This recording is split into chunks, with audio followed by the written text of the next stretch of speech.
Investigation of BNT162b2. mRNA lipid intervention provisional approval in Australia. This analysis will examine publicly available information relating to provisional approval of the Pfizer self-amplifying mRNA full-length SARS-CoV-2 S protein synthesized by Pfizer internationally, distributed by Pfizer Australia Pty. Limited.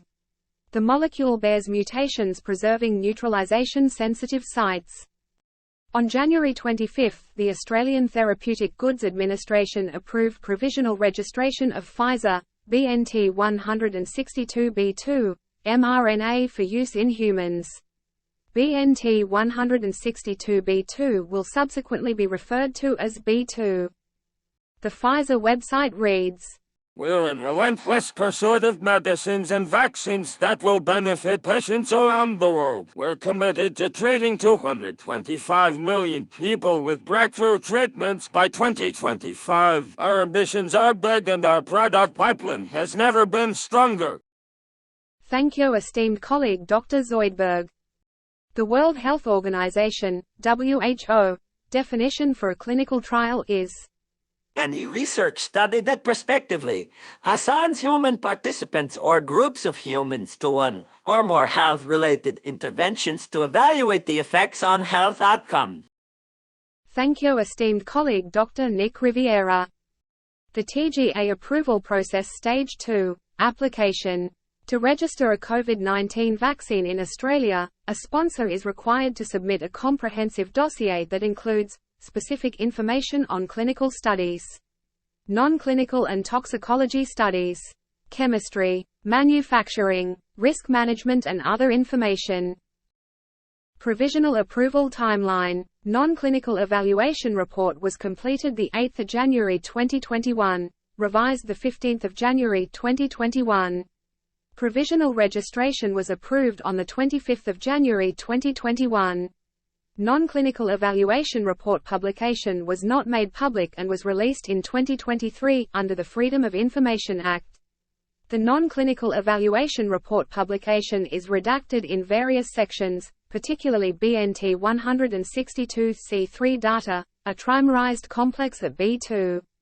BNT162c3 will subsequently be referred to as B3. Significant findings of the non-clinical evaluation report published by the Australian TGA. Submission number PM2020-054611-2.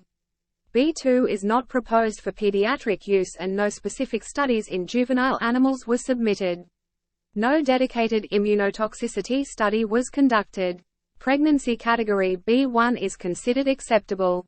However, the study has low statistical power. Carcinogenicity studies were not conducted. Antibodies and T-cells in monkeys declined quickly after 5 weeks after the second dose of B2, raising long-term immunity concerns. Limited pharmacokinetic studies were conducted with the LNP formulation and 2 novel lipid excipients. The animal studies were of short-term. Long-term immunity was not assessed. The sponsor indicated that long-term immunity would be addressed by human data. The limited studies showed slow elimination of ALCO315 and retention in the liver, and complete elimination of ALCO159 in 14 days, with the latter eliminated in feces most likely by biliary excretion. Considering the chemical structure of the excipients and limited potential lifetime exposure, the excipients are not expected to pose genotoxicity or carcinogenicity potential.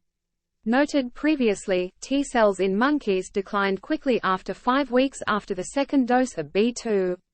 This indicates that frequent dosing is required for immunity.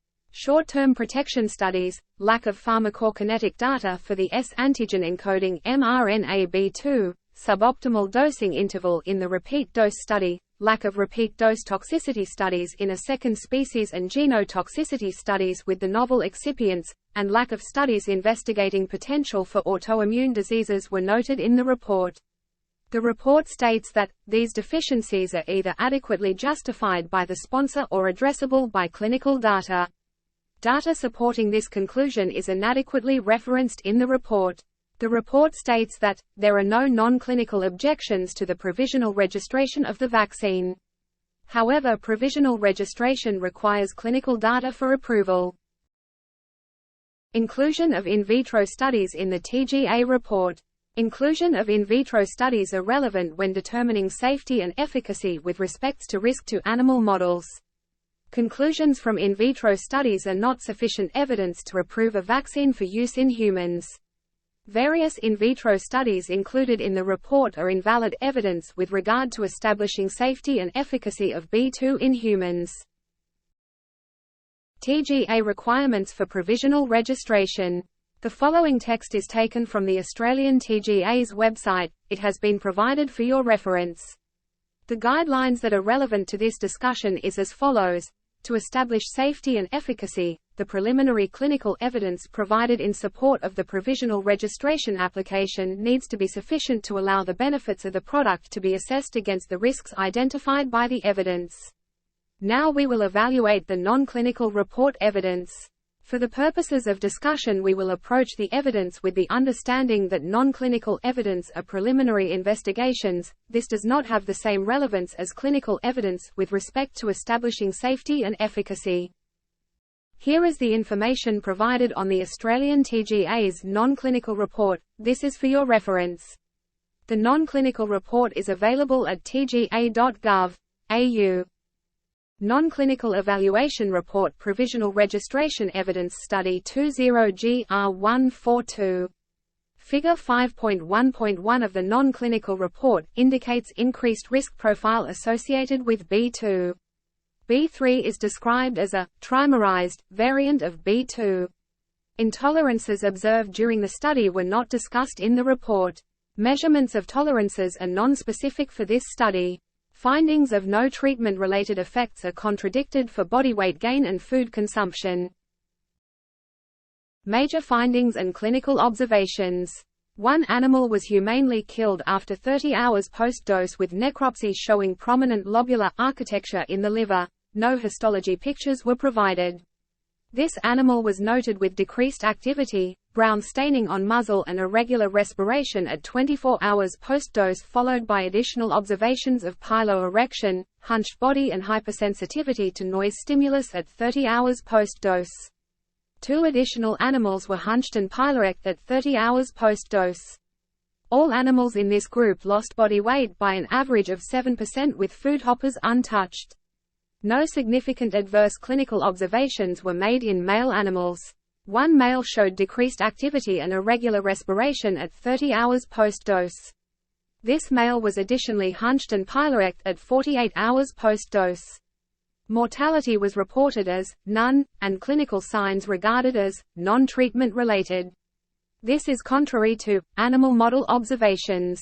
Histology report of lung tissue states, no gross pathology in any organs were observed. The observation of prominent lobular architecture in a single subject requires additional inquiry and was not undertaken. Non-clinical evaluation report provisional registration evidence study number R200054. This study has no control group. Literature states that an antibody response is not a reliable correlate of protection with relation to vaccines.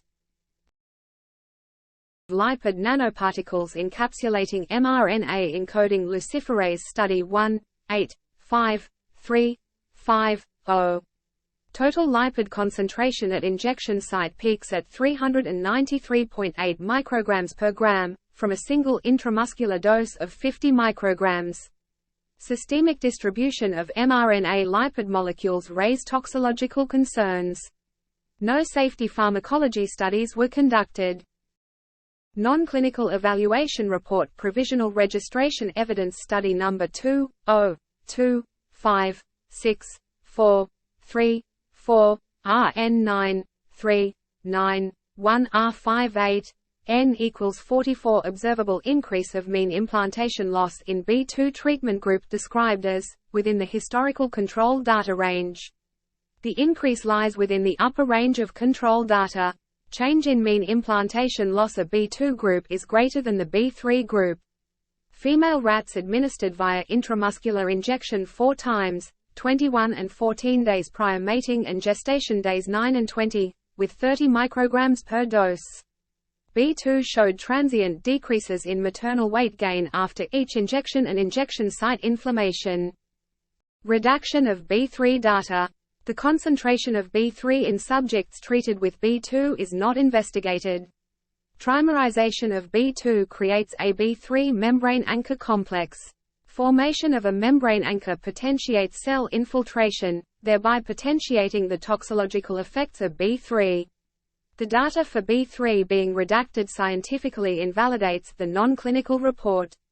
Non-publication of the non-clinical trial report scientifically invalidates the non-clinical report as it was not available for peer review.